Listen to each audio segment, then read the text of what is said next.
Welcome to the Healing Hour, helping everyone accept life as it is, with Margaret Donor, and Shelley Tatelbaum. we're so delighted to be here with you for this first program, our first installment of the Healing Hour. And in this first program, I have the great pleasure to introduce to you and interview Shelley Tatelbaum, who is the founder and director of the Center for Grief, Loss, and Life Transition in Poughkeepsie, New York. She's been in service to grieving people as a grief therapist for 23 years, and her wisdom is here at the radio studio to be shared with all of you. And we're also inviting those of you who would like to call in and ask Shelley a question as the show progresses to do so. The number here at the studio for call-in is 471-9500. So Shelley, thank you so much for being willing to do this first show here as the interviewee. And I would love for you to share with people exactly what it is that you do and what the Center for Grief, Loss, and Life Transition is all about, so they can understand who you are and the work that you bring to the community. Well, first of all, it's my pleasure to be here, and it's my pleasure to be reaching out into the community to help people understand the grieving process and what they're going through. And so many people can't afford help, so it's my desire that people call in and ask the questions that they have, and my pleasure to see if I can assist you. Grieving is normal. Loss is normal. We're all grieving. We're all losing, whether it's death or we're losing jobs or we're losing our health. There's loss everywhere we see it. And my point of view of grief, and I started my grief journey when I was 8 years old. My sister was diagnosed with cancer, and they told my dad on a Friday night at age 36, that she had cancer. She was 14, and he died on Sunday night, and then she died 7 months later. Oh, that's amazing. Yeah. So you feel that your personal experiences propelled you in many ways, or prepared you maybe even into the career that you have today, because you certainly do know firsthand what it's like to experience loss, it sounds like. We did, and that was back in 1958, and so there was no such thing as grief therapy. There wasn't even a field for that.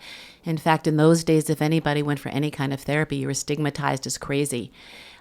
So because I had to pave the way myself, I made a decision that I was going to help grieving people and become a therapist. The field itself is not that old. I don't even think it's yet 50 years old, the field of grief therapy. So and that's everybody my path. certainly experiences it. It is, like you said, a universal. And it's amazing to me to hear that it is so new, because it is probably one of the great universal experiences that we all have. So how you developed, or how the field developed, is interesting as well then. If it wasn't a part of psychology or psychiatry in the 50s, did it come out of the 60s and 70s and the new ways of thinking about consciousness? Well, they did. I mean, Elizabeth Kubler-Ross certainly paved the way with her books and trying to understand the grieving process.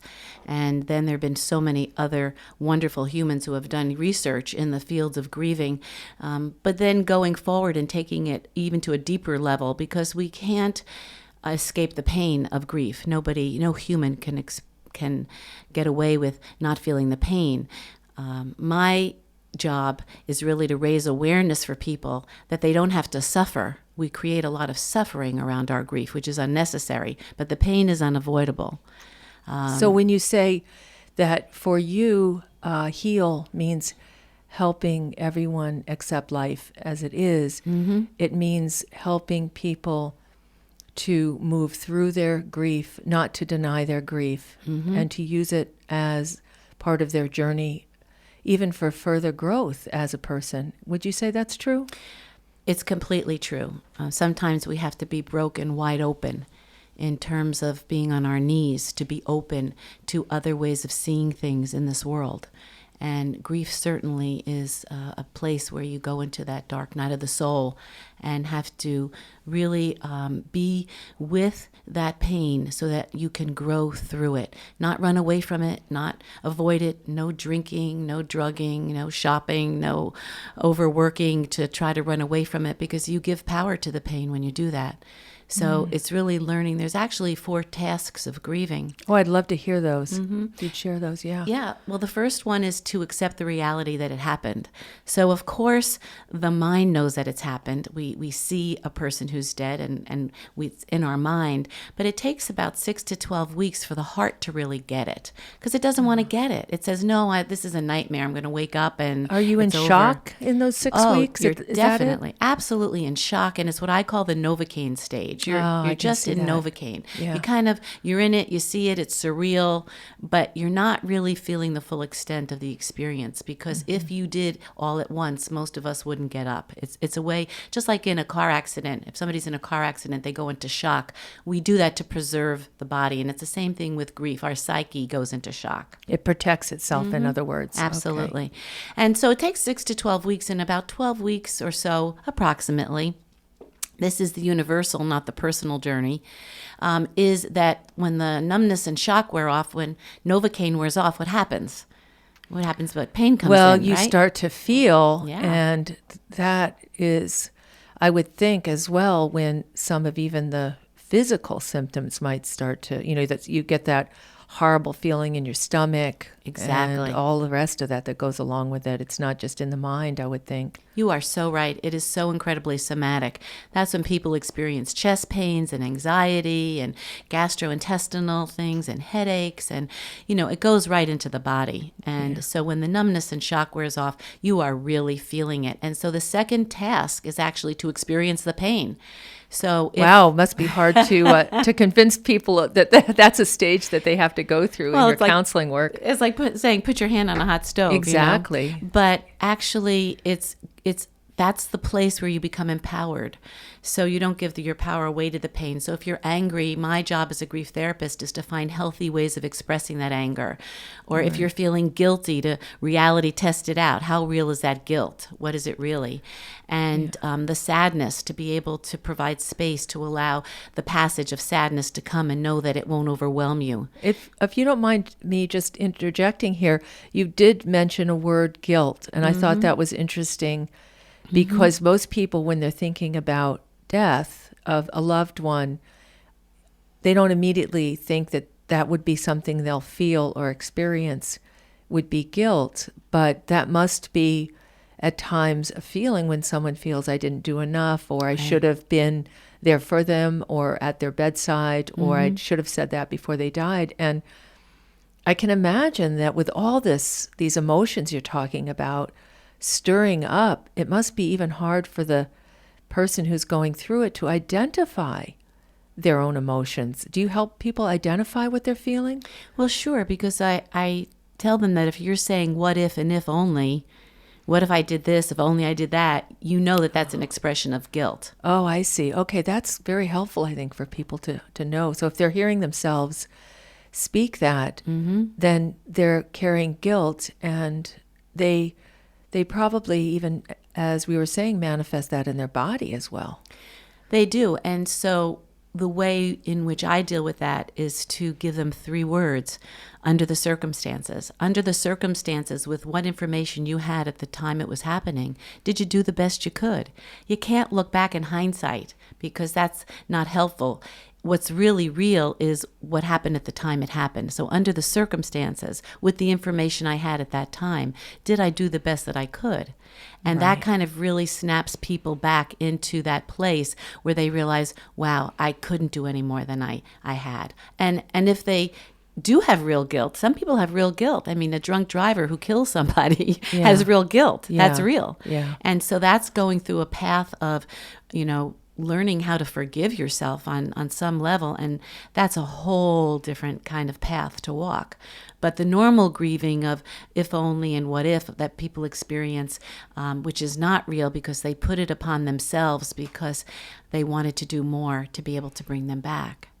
Exactly. They're powerless. Right. And that, of course, goes in everything here is really in some way or another about acceptance, which is probably for all of us one of the most difficult states of mind. If it is a state of mind, I think it is.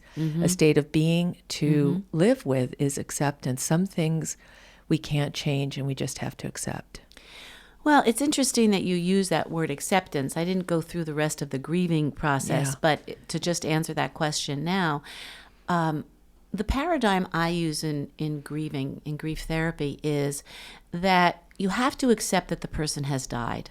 Oh, Okay? Yeah, but I some understand. situations are unacceptable. A mother whose child was killed by a drunk driver is an unacceptable way for that mother to say that her child died. She can't accept that. So what does she do? That leaves her nowhere.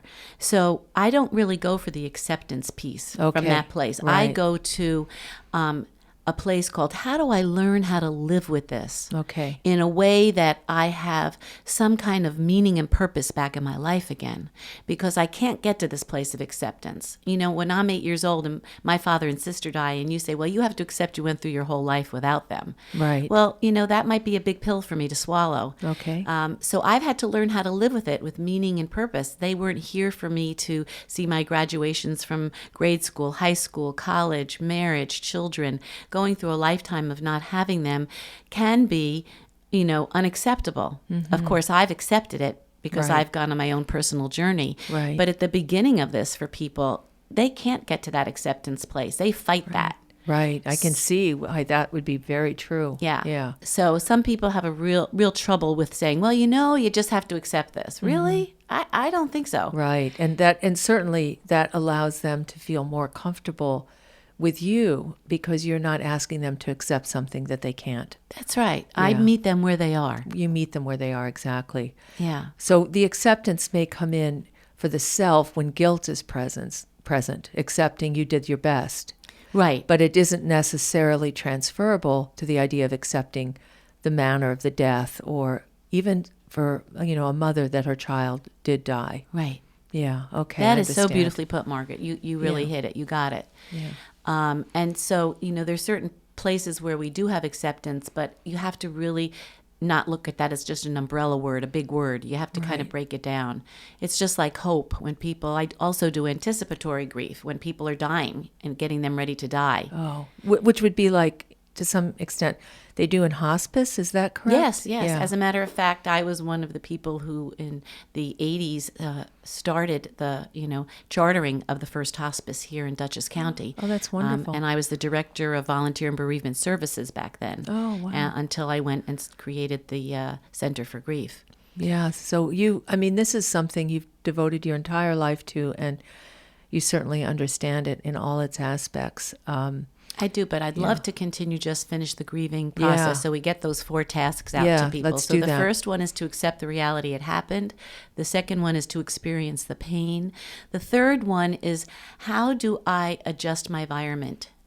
How do I live in this environment, this new environment? So if you're a widow and your husband paid all the bills, now you have to adjust to the environment of, now I have to pay the bills, I have to take the garbage out, I have all these responsibilities.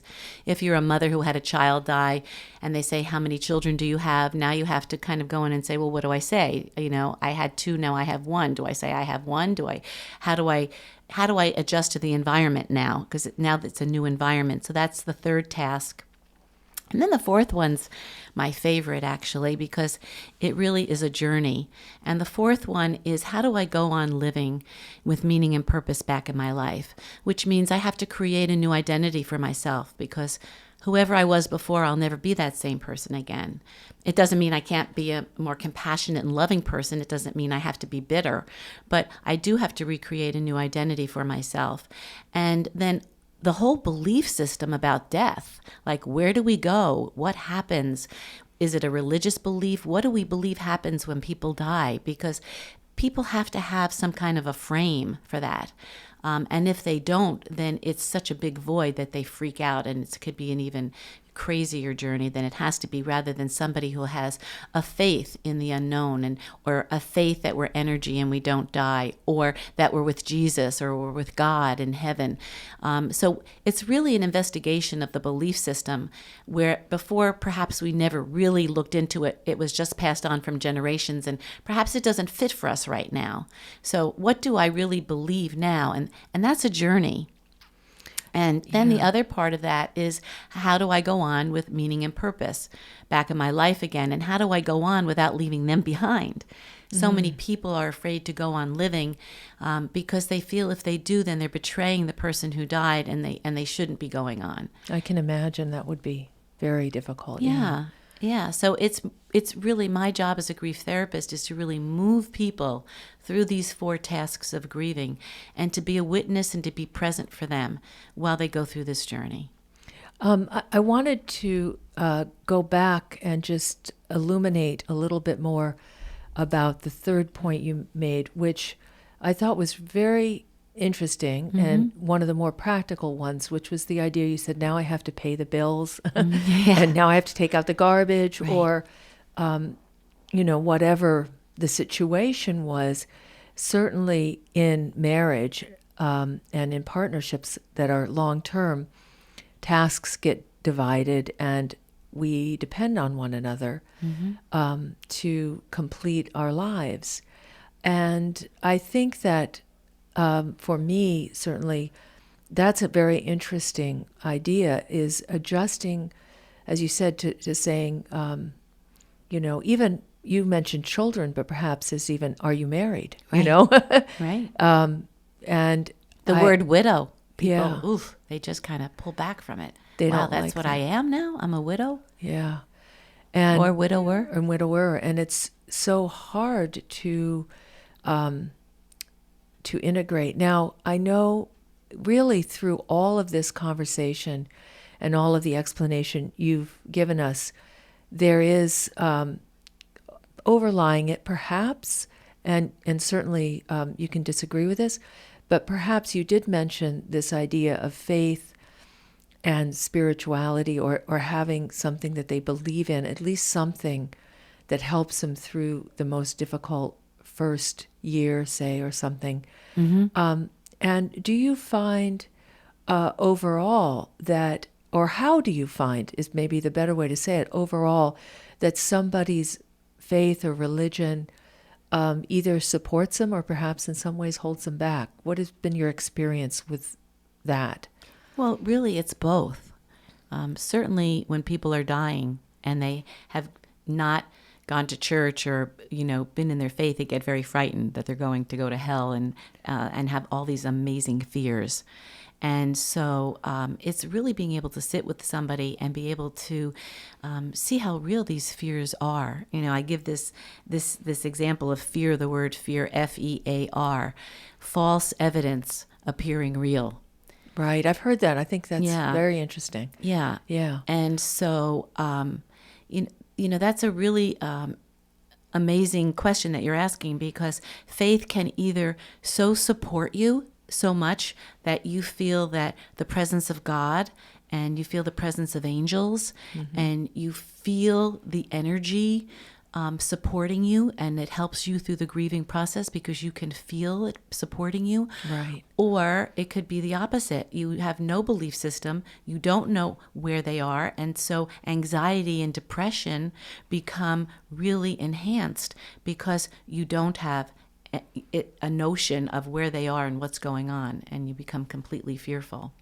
It's so fascinating because when you think about all the religious traditions and all the different ways that through even history, people buried their dead. And you think about how that was so part of what they believed happened and how they felt, and if they didn't bury them properly, it made them feel that the person would be, as you're saying, maybe lost somewhere. And yet you're saying that even today there are people that feel that way, that if they haven't done something properly, in the burial or their belief systems, they get afraid that the soul of their loved one might be floating somewhere lost, what we call limbo. Right. Right? Right. And how do you deal with that? How do you help them? Well, it's very important, number one, for me to identify their fears and to be able to be with them to see how realistic they may be. So I try to poke holes in the mythology of what they're saying, if I can, so that at least I can get an in for them to start being more introspective about it and stop just accepting the religious viewpoints that might be holding them back right now, to open their minds up a little bit to different points of view. What if you were Native American? What if you were Buddhist? What if you had another point of view? Then I try to bring those in to help them broaden the horizons so that they can choose what feels comfortable for them, but at least to poke holes in the mythology that they're holding on to that feels so real to them. It's interesting that you use the word mythology because I would think that could get a little backlash. Am I right about that? Well, you can, because we're really opening up a bag of worms here, because some people just hold on to their religion. I mean, that's why we have religious wars. Right. I mean, that's why we have what's going on in the Middle East. I'm right, you're wrong. It's my way, not your way. Right. But there are many different points of view. And so that's the place where I try to open up the door a little bit in terms of saying, this is your point of view, and I so completely respect it. I respect your point of view. Right. But may I offer other points of view for you to see if you can put them into your belief structure right now to help you. And if it doesn't help you, then let's deal with the suffering and the pain and the stories that you're telling yourself right now that's increasing your pain. As I said to you before, we cannot do anything about the pain of loss. If I kick you in the leg, I'm going to hurt you. And you can either say, Shelley kicked me in the leg and hurt me and walk away. Right. Or you can say, Shelley kicked me in the leg and hurt me. Why am I always the one that have bad things happen to me? Why do I suffer so much? Why do people pick on me? Why do I have this black cloud over my head? Well, now you're telling a story about the pain. Mm-hmm. You're telling a story of being a victim. Well, that's an interesting way to put it. I think that idea is probably very new to many people who are listening, this idea that you say you're telling a story. Mm-hmm. And the person experiencing it will say to you, I don't think I'm telling a story. Right. I think I was the victim, Right. I was hit by that drunk driver or whatever. That's so right. How do you mean that then when you say they're telling a story? Well, somebody who's hit by a car is hit by a car. Right. That's real. Okay, so they're a victim of circumstance. Okay. But are they a victim of life? You see, there's a difference. Okay, how do you see the difference? Help other people understand. Well, if I'm hit by a car and I'm hurt, I'm a victim. If I keep telling the story over and over again to people what a victim I am and how awful this is for me and why did this happen to me and why isn't this happening to them and why didn't it happen to the guy next door? He's a really angry, nasty SOB, Why does it happen to me? I'm a good person. Well, these are the stories that are increasing your suffering. So I'm really trying to make people aware of what they're saying about the truth of the event or the experience. Event. Right. Yeah. Right. Yeah. It's true that my father and sister died when I was 8 years old. That's a fact. Right. I don't see myself as a victim. Right. Did I when I was younger? Of course I did. Right. For years I did. Yeah. Until I traveled this path of spirituality and it opened my eyes to new ways and new points of view, which then I accommodated into my belief structure and made them part of it. Mm.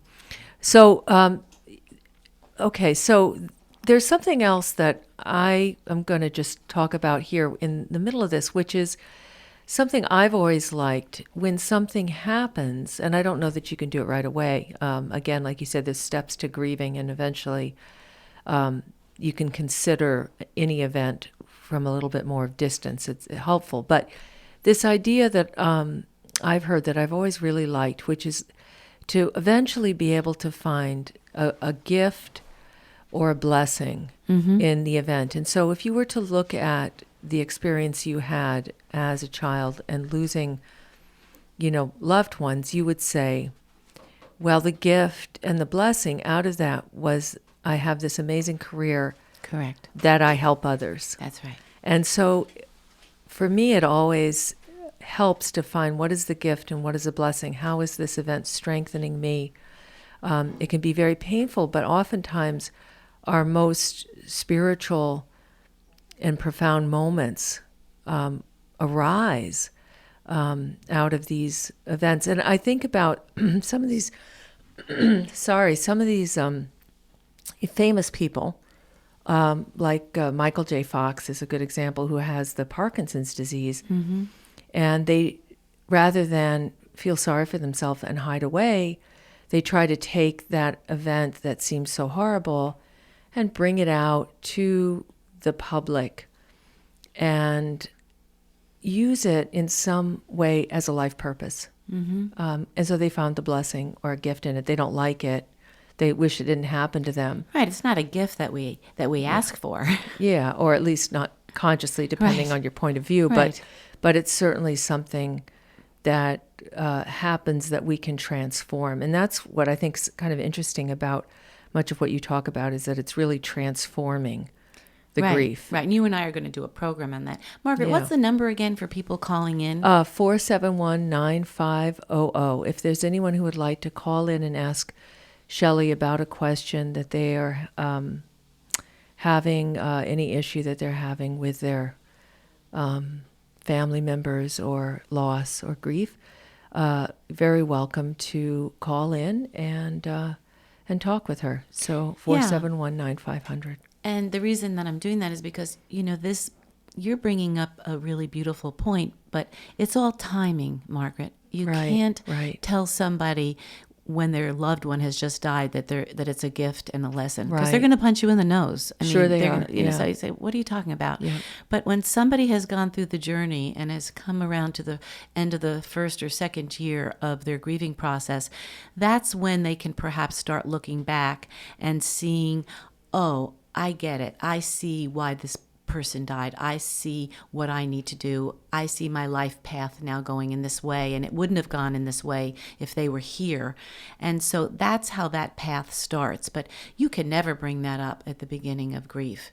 Right. And so, because grief is a process. Right. It's not an event. Right. And it does take about 2 years for your life to feel like a new normal has happened. Because the first year is all the firsts. It's the first birthday, anniversary, Christmas, Easter, Passover. It's all those firsts, the 4 different seasons that we go through that trigger grief.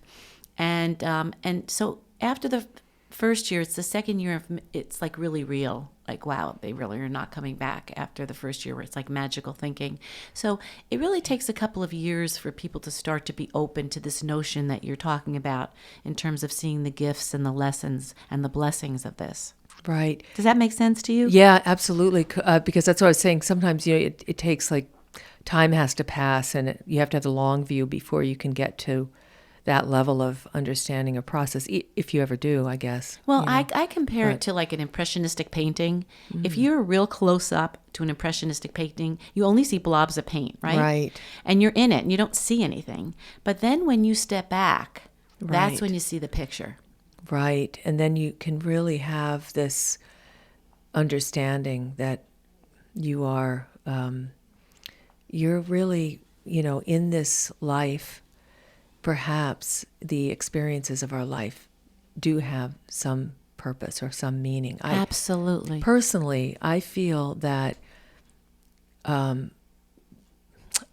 think it's fair to say that I feel that if I was not able to give meaning or purpose to my experiences and events of my life, both good and bad, what I call good and bad, if they felt to me to just be random, completely random, and without any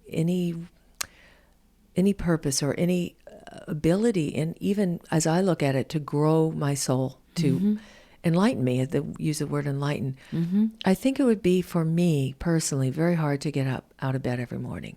Mm-hmm. And somehow when I hear you talk, I feel that the healing of grief is being able to move back into that point of view again. That you're saying not being the victim Mm-hmm. to everything and feeling that that it's all random and that at any moment, something horrible Yeah. will happen and there's no purpose and there's no meaning. Right. But really going into that, what I would think of as a deeper level and looking at it from the higher point of view. You're talking about the Impressionist painting, being away from it a little bit and looking at how all of these events have shaped and formed our life, and then being grateful for that. When that's tough, Yeah. that's really tough. I mean, I just think it's amazing to me that you do this work every day, and it's something we all, like we've been saying, it's universal. We all struggle with, but I'm curious about also in transforming that and helping people, giving them tools to transform their grief. Is there anything that you can share with the audience that they can do, as even, if there's a meditation or what people call a mantra, or Mm-hmm. are there any pretty simple tools that you can share with people right now if they're going through something? Yes, I can. It's so simple in its simplicity, is the breath. Just being able to breathe in through the nose and breathe out through the nose, and just kind of do a little bit of a sigh, breathing in and going, and let your shoulders go down and allow your tummy to be soft. The Buddhists call it soft belly. Soft belly. Have yeah. soft belly. And when you have soft belly, when your belly is soft, then your body can't be tight. That's an interesting idea. So if you can someone's go in anxiety, try to get a soft belly. Yeah. So if you're like in a 10 anxiety and your body's so tight, and you just breathe in and breathe out and soften that belly and go, and just let it all go, then you can feel that in just that moment, you've gone from like a 10 to an 8. That's it. And so you've already moved some of the energy and you've released some of the tension in your body. And we do that simply by breathing. And the lovely thing about breathing is you don't leave home without it. It's always with you. It's Right. a pill that you take, or Right. you just have to remember to breathe and to keep it soft and open. And so that's a very easy thing to do. I also teach the mindfulness-based stress reduction program at Health Quest, where it's an 8-week program, really giving people the tools, learning how to do a body scan and really feel where grief is in your body and what's going on in your body, and doing meditation, learning how to meditate, and then a very mild form of yoga. So this is a hands-on program that's offered at Health Quest. Can you give your name and phone number so Sure. people who want to contact you and learn more about what you do in these programs, they can contact you? Sure. The center's number is 845-471-5269. So once again, it's 471-5269. And we're also a resource in the community. If it were not just for therapy, then I get you to the right place. I always look at myself kind of as a bridge. I kind of bridge people from death to life and life to death, and I bridge people to where they need to be and who they need to see to create more awareness and put the right people on their path that perhaps will help them facilitate further into what I do and take it into the following steps.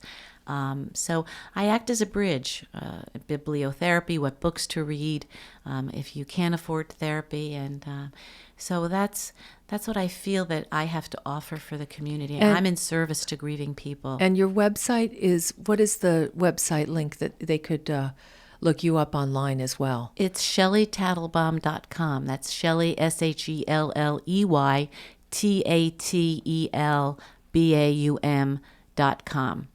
So Shelley, ShelleyTatelbaum.com. ELBAUM.com, ShelleyTatelbaum.com. It's a website, and I also have a blog on there. So, people can write me and write things on there, and I respond. So it's also another way of networking and being able to get free advice and free wisdom. Right, to help you through. Or if you have a friend that's currently struggling with some loss or grief, please let them know about Shelley so that they can take advantage of that. I wanted to go a little bit into a little more about the spiritual aspect. I suspect that there are a lot of people after someone dies that they want to see their ghost, and they're waiting to hear from them, and they want to see their ghost, and they're like, why did so and so see their ghost? Their father came to them in the bedroom, and why isn't my husband coming to me in the bedroom? He must not have loved me, or maybe he's lost, or all those horrible, I can imagine, right? That people share those things with you. So you probably also hear of stories where they do come to them in the bedroom, but how does that play in? What do you have to share about those kinds of events? Well, I try to keep it a little scientific at the beginning of the spiritual journey to be able to say that we're all energy, right? We're energy. We're energy in a human form. We have an energy in us. And so Albert Einstein has proven in the theory of relativity that energy doesn't die. It transforms, but it doesn't die. So that's the place where I start in terms of saying that if you come to the point of view that we are energy in matter, and matter dies, but energy doesn't, where does that energy go? Right. So my answer to that is, I don't know. I don't know where it goes.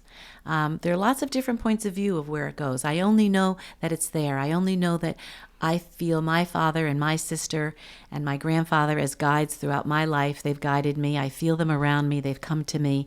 So I get that. So when people come in and are afraid to share that with me because they think I'm going to think they're crazy, I share with them my stories. Right. But, I'm not afraid to share it if they bring it to me. Right. I don't bring it up to them. Right. So you don't bring it up, but oftentimes somebody else will come in and say that they've either had a visitation or they want one. Right. Yeah. Exactly. And so I'll refer them really wonderful books to read, like the books that you write, Margaret. You write wonderful books, and James von Praagh has written wonderful books. And so I open up their minds a little bit. I used to work with George Anderson years ago, and he's a medium and wrote lots of books about, people coming to you and loss. And right now in the moment, I'm having the senior moment of not remembered them. Our Children Forever are one of them. That was a book he wrote about children dying and coming to you.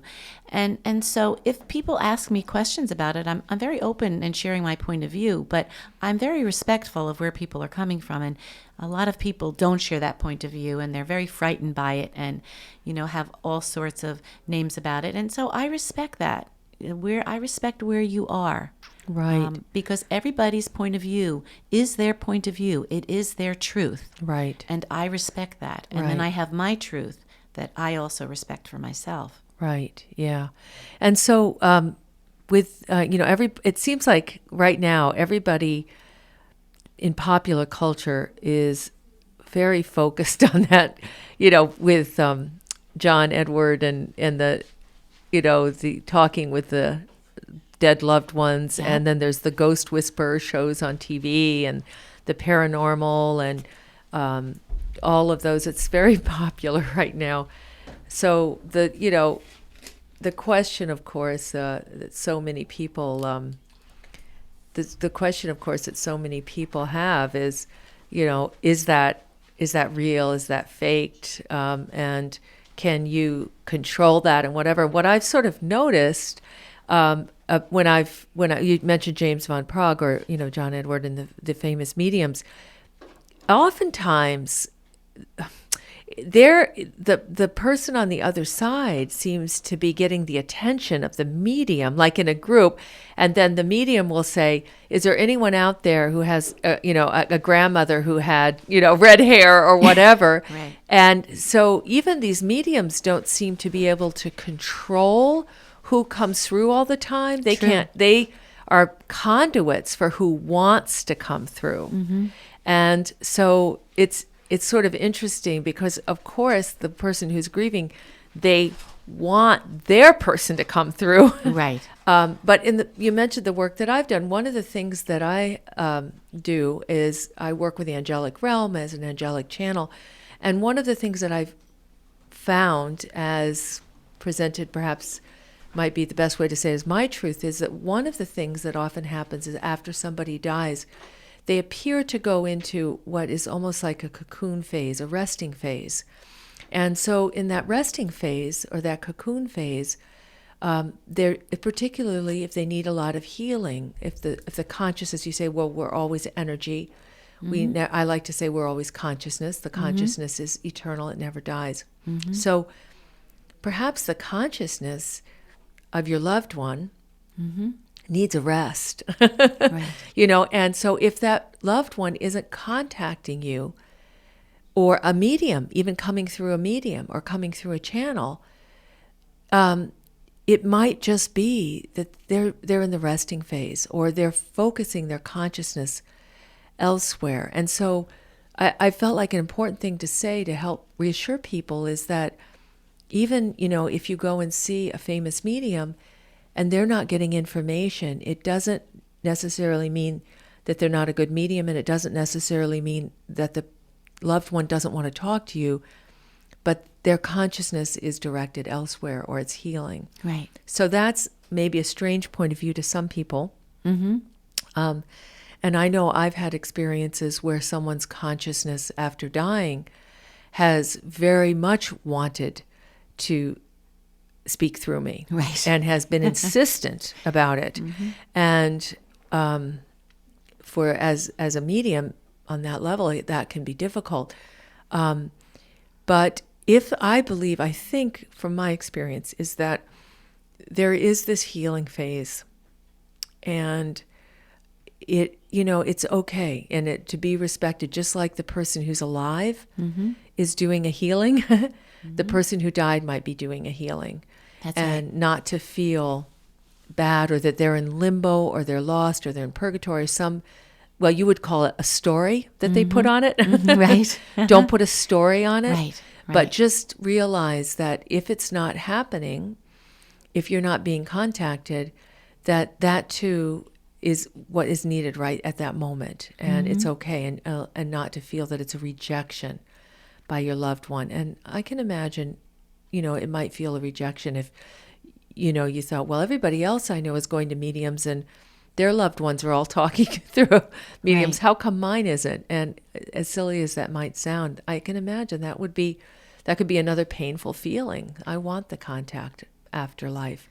Yeah. I just wanted to bring that up because it's not something that's talked about very often, but perhaps there's somebody listening that might help them.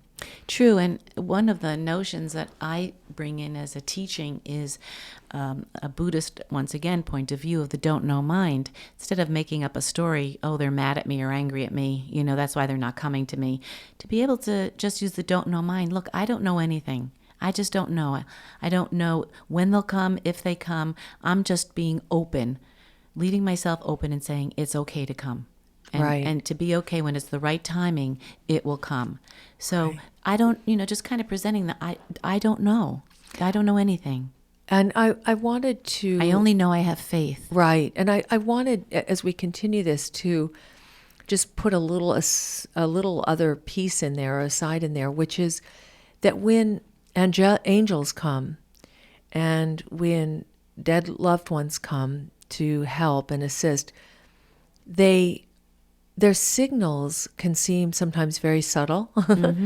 I've had people say to me that they were absolutely certain that their brother became a butterfly, and that after their brother died, many, many butterflies. I had another person say that their father became a fly, and the fly was always bugging them. Yeah. And when the fly was around, always there was a fly, they could hear almost their father's thoughts through the fly. And they felt safe enough to say that to me because other people would have judged them. And I said, no, I think that's absolutely possible. I have a great story actually to yeah. tell you about that. I had a wonderful, wonderful dog named Buddy, and he was a therapy dog, and he was such a Buddha dog. He was so amazing. And he died on a Sunday. And on Monday morning, I was going to work, and my doors of my front of my house are glass. And on the handle was this little yellow finch. And it was just looking at me.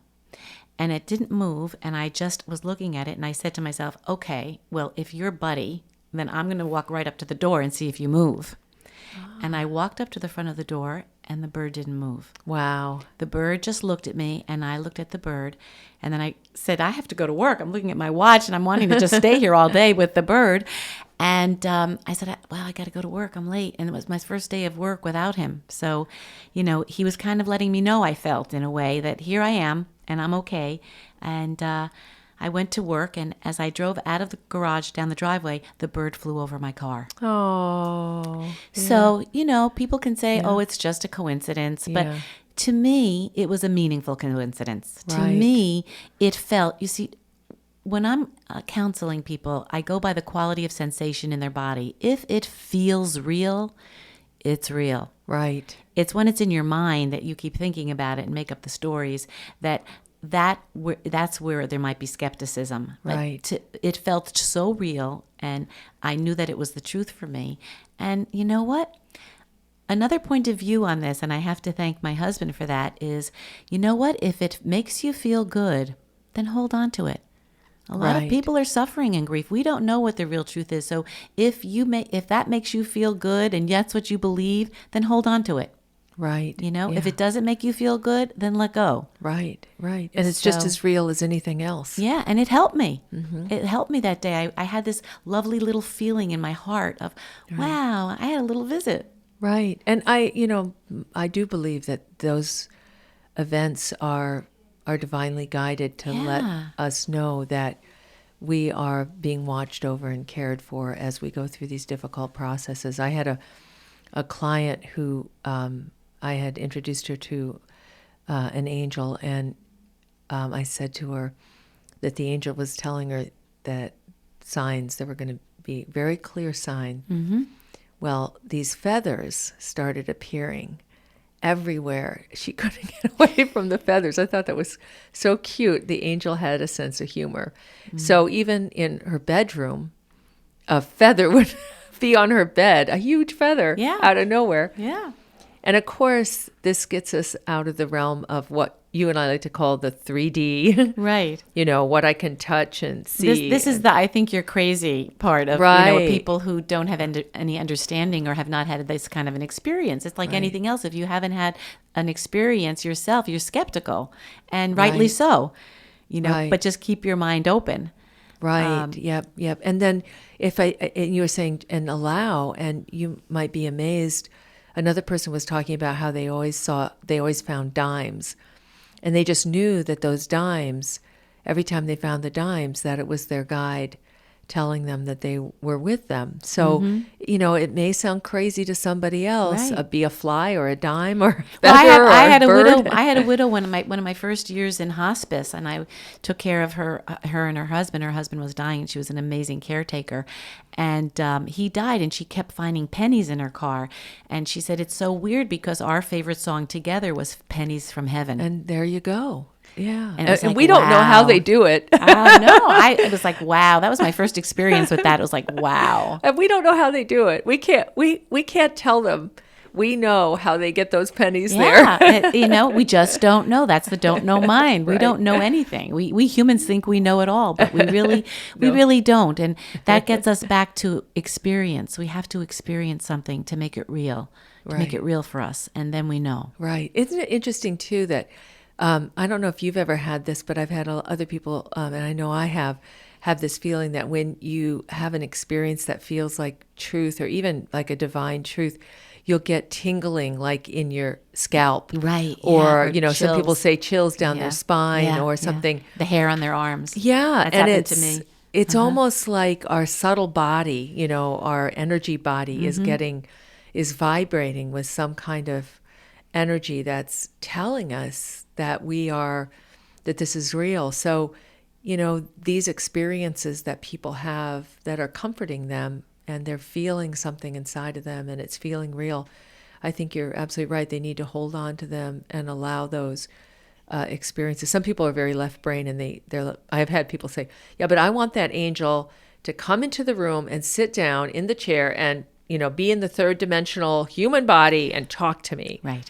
And I like to say to people that with angels, that our job is to lift ourselves up to them, not for them to come down to us.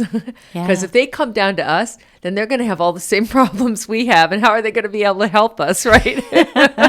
They need to keep that higher perspective. That's right. And that higher mind and that higher love, so that we have something to shoot for and to raise ourselves up to, and to mirror for us our higher consciousness. So for me, angels mirror for humanity what we can be when we're in our higher consciousness. So don't expect an angel or your dead loved one to just sit in the chair. You rise up a little bit to meet them, and you'll be more likely to have a more divine experience, I think. Right, and I think that's perhaps why meditation is so important, because it really allows you to clear the program mind that has all its beliefs and all of that in place, and kind of move that to the side a little bit so that energies can connect. Right. That makes it a little bit easier to be more open. Meditation is really important to move away from that program mind. Most people tell me they don't know how to meditate, though. They feel that their mind just runs and plays through all the problems. Mm-hmm. And, well, I think, don't the Buddhists call that monkey mind? Yes. Love that monkey mind. Yeah. You can just see that little monkey scampering around from tree to tree, monkey mind. And they cannot sit quietly. It's very, very difficult for them. Mm-hmm. And again, you mentioned the breathing. Breathing in is the most simple way. If you can't do anything else than just to focus on the breath. But also, this is maybe pushing it a little bit. After somebody has experienced the death of a loved one, have you found that they might be afraid to sit quietly, because then they'll have to feel what they're feeling. Oh, yeah. Right? So meditation might be even harder for them. Or how do you get over that and help them to go into those... You don't get over it. You work through it. How do you work through that? Well, it's sitting with the person and just allowing them to know that all you're doing is witnessing the breath. Mm. And the breath captures, once you have your focus on your breath, you've captured your own awareness. Mm. And you kind of just watch the mind, just watch it. The mind is going to think. There are very few of us who can sit for an hour and have not one thought. Right. And even, I'm not a Buddhist, but I do a lot of meditation. But a master once said to me, you know that you're a master when you wake up in the morning and you know whether you've awakened on an in-breath or an out-breath. And I've been meditating for 30 years, and guess what? I've not been able to do that yet, because as soon as I think of it, I've already had the breath. Right. So it's really a practice. It's not a perfect. Mm-hmm. It's something that you have to just start to realize that our minds are in the habit of thinking, and it becomes a habit, a very ingrained habit. And we just need to step back, like we talked about the picture, the impressionistic picture. We just have to step back to watch it and see that there's a part of us that's watching the mind. And that's the part of us that we need to get to know better. And there's nothing to fear about it. And so it's just practicing with that person, sitting with them. I actually sit with them, and in the mindfulness meditation that we do in the stress reduction program, they practice 45 minutes a day of the meditation. And the body at first is not used to it. It has a lot of commentary. This is stupid. This is dumb. I can't do it. But that's the program mind that sabotages us from growing. Right. And so we have to break through that by saying, okay, I get it. I see you. I hear you. But my intention, my will has to be a little stronger than the mind, that active monkey mind. Right. And also, though, our whole society is just set up with diversions everywhere. So it is difficult to find a quiet moment. I'm gonna challenge you on that word difficult a little bit, Margaret. Okay. Because that word difficult or hard, most humans don't like to do difficult or hard. So if I replace that word, because words are very important to me, impeccability of the word, very important. So I'd rather use the word challenge. It's very challenging for me to think this way. It's very challenging for me to sit and meditate. It's very challenging for me. Most of us are up for a challenge. But when we say, oh my God, this is so hard. Oh my God, it's so hard.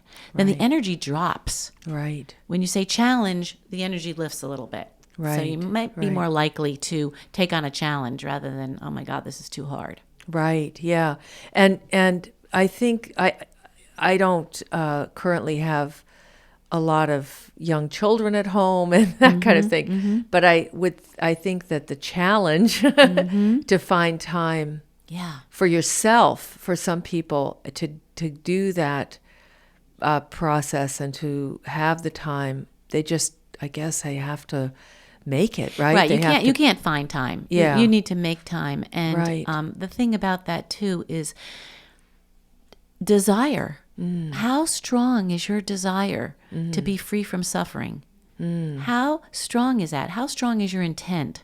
Because you need to feel that to when you're up against the monkey mind. You know, how strong is my desire to say, okay, I hear it saying to me, this is stupid, I can't do it, but I want to do it. So I'm just going to sit here and breathe and just keep my attention on the breath. And then what happens if you stay committed to that, then you see that the mind moves to something else in the next second, and then it moves to something else. And then eventually you cultivate that space. And I can teach people right now in this moment to do that. So if you're breathing in and then breathing out, before you take the next breath and you feel that space between the in-breath and the out-breath, that's your first experience of experiencing space, of no thought. So you breathe in and breathe out and just hold for one few moments. You're waiting for the body to take that next breath, and there's that space. And then you take the next breath in. So that's how I teach people to see what space actually means. I can talk about it, but being in service to people is allowing them to experience it, to own it, not to just take my word for it.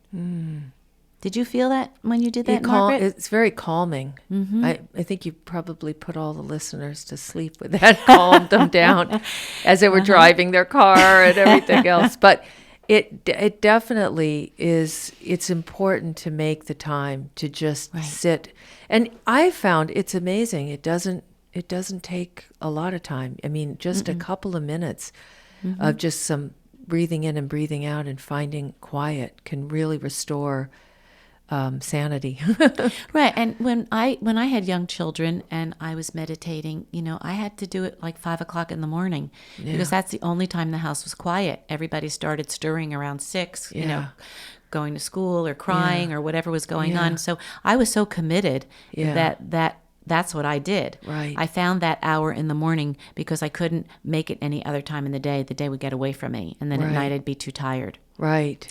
Yeah. So that was my commitment. And now, of course, I have no young children at home, so I don't have to get up quite so early. Right. But it is a practice. It's it's kind of unplugging from everything, all the technology, all of our iPods, iPads, cell phones, and kind of just plugging into your own self and just learning to be aware. Just be consciousness and awareness yourself.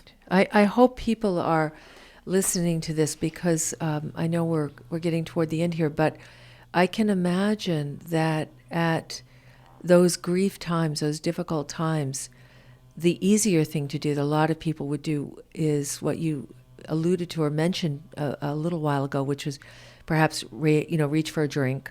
Right. To numb yourself or drugs. And I know that certainly some drugs are helpful, prescribed.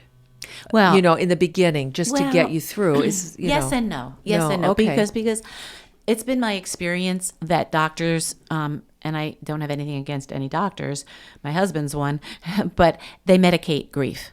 Yeah. Okay. My husband died. I'm really nervous. I'm anxious. I can't sleep. And they give them an antidepressant. Right. And that's not the right timing. You know, a Okay. person has to go through really being able to feel the pain and learn how to be with pain so they become empowered.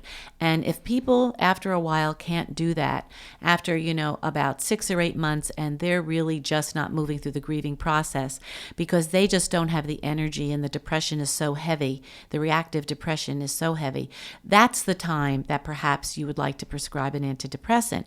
A sleeping pill is different. If people do need their sleep to be able to grieve, I don't really have any points of view about sleeping pills when people are grieving to take it just to help them sleep and get through the night sleeping.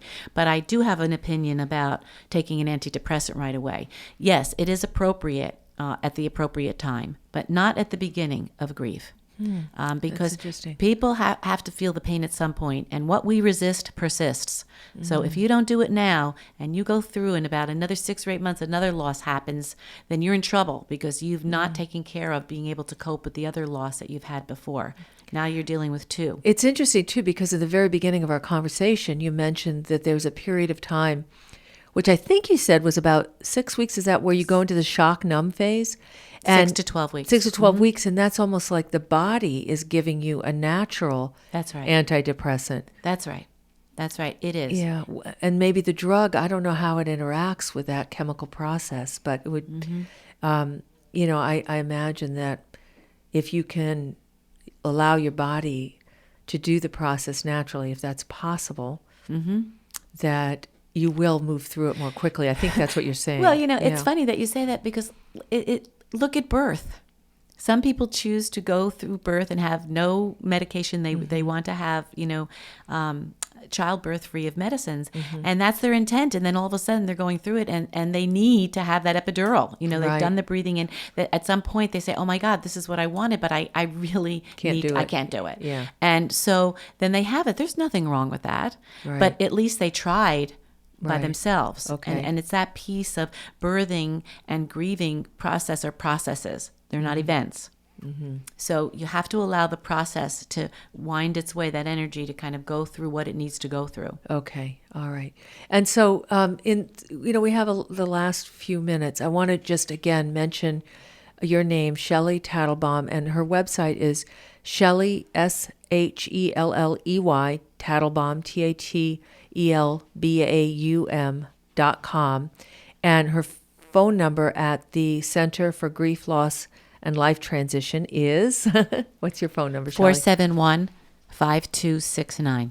471-5269. If you're interested in any of the programs that she talks about with the mindfulness stress reduction. Mindfulness-based stress reduction program. Stress reduction, that's so it's a mouthful.